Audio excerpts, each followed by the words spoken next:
aqui para mais um momento de reflexão bíblica. Queremos trazer a palavra de Deus para que nós possamos crescer na fé e também nos fortalecer no Evangelho de Cristo e também nos aperfeiçoarmos a cada dia para nos aproximarmos de Deus cada vez mais através de seu Filho Jesus. Antes de irmos para a mensagem, convido você, se ao final do vídeo você gostou do vídeo, curte o vídeo, né? Dá aquele joinha aqui embaixo, comenta, diga o que você achou. Também, se você não é inscrito aqui no canal, se inscreve para que o canal possa ganhar relevância e você possa receber vídeo toda semana. Também, se você ainda não clicou no sininho para que você receba as notificações toda vez que um vídeo novo sair, clica no sininho para que você também possa receber essas notificações e estar por dentro toda vez que sair um vídeo novo. Vamos para a mensagem de hoje. O texto escolhido está na primeira carta de João, capítulo 4, versículo 18 e 19. O texto diz o seguinte: No amor não existe medo, antes o perfeito amor lança fora o medo. Ora, o medo produz tormento. Logo aquele que teme não é aperfeiçoado no amor. Nós amamos porque ele nos amou primeiro. Aqui cabe aquela pergunta retórica, né, que é uma pergunta com resposta. Quem de nós nunca sentiu medo? Com certeza, todos nós já sentimos medo por algum motivo. O medo é algo que, se nós pudéssemos extirpar da nossa vida, não pensaríamos duas vezes. Mas, infelizmente, isso não é possível. Enquanto a gente estiver nesse mundo, esse mundo que é um mundo caído, dominado pelo pecado, enquanto Cristo não voltar, o medo vai fazer parte de nossas vidas. E o medo, ele produz vários sentimentos, como tormento, insegurança, ansiedade e culpa. Mas afinal, o que é medo? O que significa a palavra medo também? A palavra medo provém do termo latim metus. Trata-se de uma perturbação angustiosa perante um risco ou uma ameaça real ou imaginária. O conceito também se refere ao receio ou à apreensão que alguém tem de que venha acontecer algo contrário àquilo que se pretende. O medo é uma emoção que se caracteriza por um intenso sentimento habitualmente desagradável, provocado pela decepção de um perigo, seja ele presente ou futuro, real ou suposto. O medo é uma das emoções primárias que resultam da aversão natural à ameaça, presente tanto nos animais como nos seres humanos. Segundo essa definição, o medo tem duas funções em nossa vida. A primeira função delas é que ele serve para nos proteger de um perigo iminente que nos cerca, como, por exemplo, a aproximação de um penhasco onde podemos cair e até perder a vida. A gente tem medo, né? Então a gente não chega perto para não correr risco de vida. Ou quando a gente vai atravessar uma rua, a gente sempre olha para os dois lados para ver se não vem nenhum carro. E assim não ser atropelado também, ou perder a vida, ou sofrer alguma fratura. Em segundo lugar, temos medo do futuro. Basicamente, esse tipo de medo serve para, na maioria das vezes, nos atrapalhar ou nos impedir de fazermos algo. Pois receamos que o que pretendemos fazer vai dar errado, ou o que estamos fazendo não é certo. O medo a que se refere a primeira carta de João é o segundo, é o medo do futuro. Especialmente o medo com relação ao dia do juízo final. O que vai acontecer conosco no dia que Cristo voltar pela segunda vez? Vamos ser salvos? Não? Por que a gente tem esse medo? Por que vivemos angustiados muitas vezes e não temos a certeza da salvação? É isso que nós vamos falar aqui hoje, é isso que fala a carta de João. E isso é facilmente explicado pela presença de falsos profetas, o medo. Na época de João, havia falsos profetas, esses falsos profetas eram conhecidos como gnósticos. que pregavam que a salvação ela vinha por conhecimento e não pela fé. O conhecimento de doutrinas ocultas que só alguns escolhidos podiam ter acesso. Ao contrário de Cristo, que prega a salvação pela fé e pela graça de Deus. E João escreve essa carta aos cristãos daquela época para esclarecer os cristãos da fé verdadeira e para que eles não caiam na conversa dos falsos mestres. Assim como no quarto evangelho, no evangelho de João, que também foi escrito pelo mesmo João que escreveu esta carta, o apóstolo João tem o propósito de relatar e esclarecer quem é Jesus. Segundo algumas linhas gnósticas, Cristo não veio em carne e nunca assumiu um corpo físico, nem foi sujeito a fraqueza e emoções humanas, embora parecesse ser um ser humano. O apóstolo João trata desse assunto no seu evangelho e enfatiza que o verbo se fez carne. Enquanto o gnosticismo dizia que Jesus era o Espírito, João dizia não, ele se encarnou e se tornou um ser humano. Por isso o verbo se fez carne, Jesus se fez carne. João 1,14. E em sua primeira epístola, João também vai dizer que todo espírito que não confessa que Jesus Cristo veio em carne não é de Deus. 1 João 4, versículo 3. Os escritos joaninos são do final do primeiro século, quando nasceu o gnosticismo cristão. Esta carta é uma confissão de fé escrita para clarear a mente dos cristãos de quem realmente é Cristo, para que a nossa alegria seja completa. João 1,4. A fim de saberes que tendes a vida eterna quando creres no nome do Filho de Deus. 1 João 5,13. Os falsos profetas tinham trazido doutrinas diferentes e deturpado a imagem de Cristo, principalmente com relação à sua divindade. Era uma das falsas doutrinas que eles pregavam. Essa mistura de doutrinas causou confusão na mente dos crentes daquela época. E toda confusão gera medo. Se lermos o versículo 17, que está acima do texto escolhido para essa mensagem, perceberemos que o apóstolo encoraja os cristãos de sua época a manterem firme a sua confiança em Cristo para o dia do juízo final, para o dia da volta de Jesus. Isso mostra que a confiança em Jesus estava abalada devido ao ensinamento errado de quem era o Salvador. Nos dias atuais, isso não mudou muito. Ainda temos no meio cristão muitos falsos profetas e pessoas com conhecimento muito limitado que continuam a relativizar a pessoa de Cristo e a ensinar um Cristo que não é um Cristo bíblico, o Cristo verdadeiro.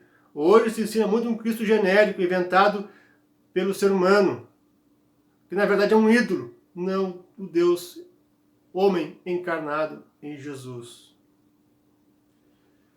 Muitos dizem que todos os caminhos levam a Deus, que o Jesus Cristo revelado da Bíblia é o mesmo do Espiritismo, coisa que não é verdade. Que o Deus dos cristãos é o mesmo dos muçulmanos, que é o mesmo que Alá, também não é verdade. Tem gente que pensa que Deus é igual ao ser humano, que seu poder é limitado, que Deus não pode prever o futuro, e assim por diante. Há tanta coisa errada que hoje se ensina, porque não se tem conhecimento claro das Escrituras Sagradas. E isso vai gerar medo, principalmente para o dia do juízo final. Hoje, muitos tentam conseguir a salvação por meio de obras, e não pela fé. E a Bíblia é bem clara que a salvação vem pela fé, mediante a graça de Deus, não de obras humanas, conforme a gente vai ler em Efésios 2,8, Romanos 3,28. A má compreensão dos atributos de Deus com certeza tem levado pessoas a sofrerem diariamente pelo medo do juízo final, pela segurança da família, pelo trabalho, pela saúde, pela salvação de suas vidas e tantas outras coisas. Mas voltando para o texto que nós lemos, aqui a gente vai encontrar o remédio contra o medo que nos atinge. E ele é bem claro, é o amor. João nos diz que no amor não existe medo. Antes, o perfeito amor lança fora todo medo. Mas de onde vem o perfeito amor? O perfeito amor vem de Deus, que é amor, como o próprio apóstolo João diz. Deus é perfeito, suas decisões e seus planos não podem falhar. E o melhor de tudo, Deus é bom, Deus é amor, como relata o apóstolo João em 1 João 4,8. Já o apóstolo Paulo vai escrever em sua carta aos Romanos, capítulo 13, versículo 10, que o amor não pratica o mal contra o próximo, de sorte que o cumprimento da lei é o amor. Sendo assim, Deus não pode ser mal, pois ele odeia o mal e o pecado. E nós muitas vezes pensamos que Deus pode fazer alguma coisa de mal contra nós. Isso é um absurdo. Talvez isso nós pensamos porque não conhecemos a Sagrada Escritura direito. Talvez isso aconteça pelo seguinte fato. Lembra da definição do medo que nós lemos no começo? O conceito também se refere ao receio ou apreensão que alguém tem de que venha acontecer algo contrário àquilo que se pretende. Creio que aqui está um dos maiores motivos para termos medo de Deus e do futuro. Mas com certeza, outro grande motivo está na nossa falta de confiança e fé no próprio Deus. Pois para muitos, o Deus em que creem é um Deus pequeno, pobre, fraco, limitado e covarde. Mas lembrem, Deus é perfeito, e todas as coisas cooperam para o bem daqueles que amam a Deus, daqueles que são chamados segundo o seu propósito, segundo Romanos 8, 28. Aqui o apóstolo Paulo também fala com relação à salvação. Todas as coisas vão colaborar para que a gente seja salvo, para que aqueles que Deus elegeu antes da fundação do mundo alcancem a salvação. Todas as coisas também vão colaborar para o nosso bem, não só com relação à salvação, mas principalmente para a salvação, mas com relação a outras coisas também. Deus é fiel, Deus é misericordioso, Ele cuida de nós em todos os sentidos. O Senhor tem tudo sob controle, nada escapa aos seus olhos. Se confiarmos nele, pode alguma coisa sair errado segundo o propósito de Deus? Claro que não. O apóstolo Paulo nos diz em Romanos 8,31, se Deus é por nós, quem será contra nós? Segundo o apóstolo João, o medo se torna vitorioso em nossa vida quando nós não amamos perfeitamente, quando não correspondemos ao amor de Deus. E por que isso acontece? Não correspondemos ao amor de Deus porque simplesmente não temos fé suficiente para agradá-lo e confiar nele. Ora, sem fé é impossível agradar a Deus. Porque é necessário que aquele que crê, que se aproxima de Deus, creia que ele existe e que é galardoador dos que o buscam. Hebreus 11, 6. Jesus certa vez também disse, pois em verdade vos digo que se tiverdes fé como um grão de mostarda, direis a este monte, passa daqui para acolá, e ele passará. Nada vos será impossível. Ouvindo essa frase de Jesus, podemos chegar à seguinte conclusão, que a nossa fé não chega a meio grão de mostarda. E você sabe que o grão de mostarda é menor das sementes. Imagina a comparação de Jesus com a fé de todos nós. Muitas vezes ela é pequena demais. Talvez seja por isso que ao concluir a parábola do juiz iníquo, que é uma parábola sobre o dever de orar e confiar em Deus sem esmorecer, Jesus tenha dito, Contudo, quando vier o Filho do Homem, achará porventura fé na terra?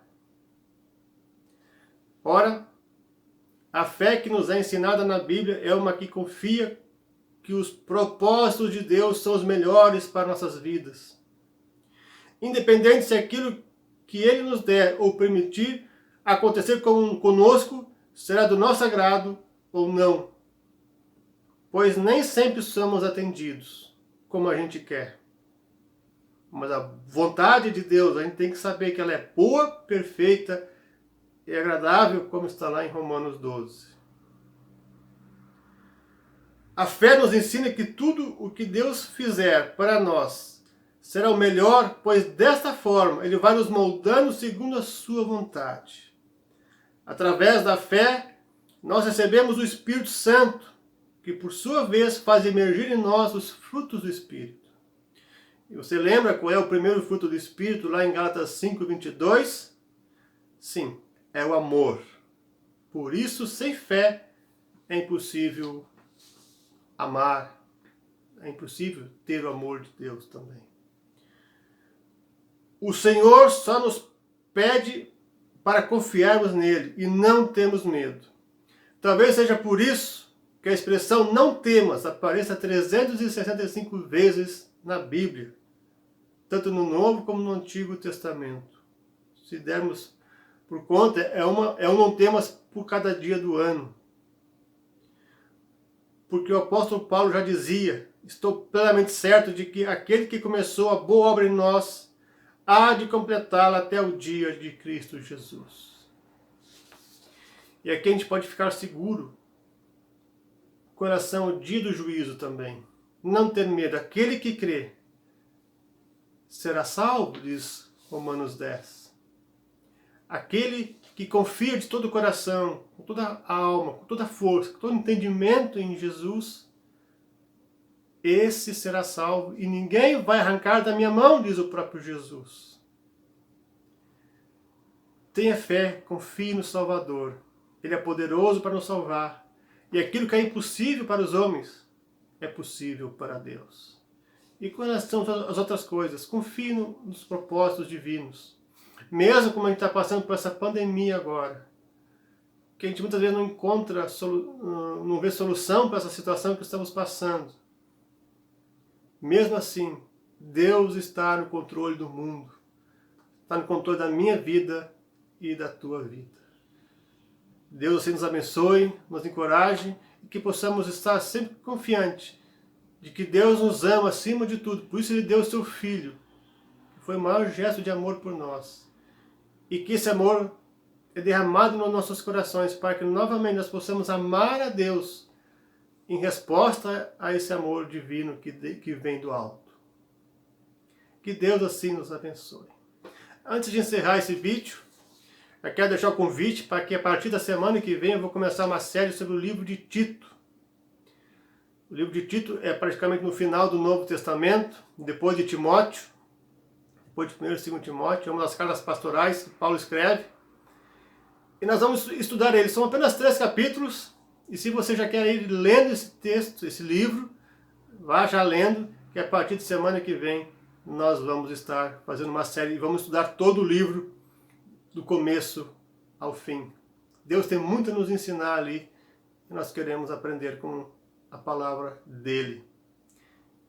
Coloque isso em oração para que Deus nos ensine, para que outras pessoas possam também aprender sobre a palavra de Deus, tanto desse vídeo como também da série sobre Tito, que vamos aprender a partir de semana que vem.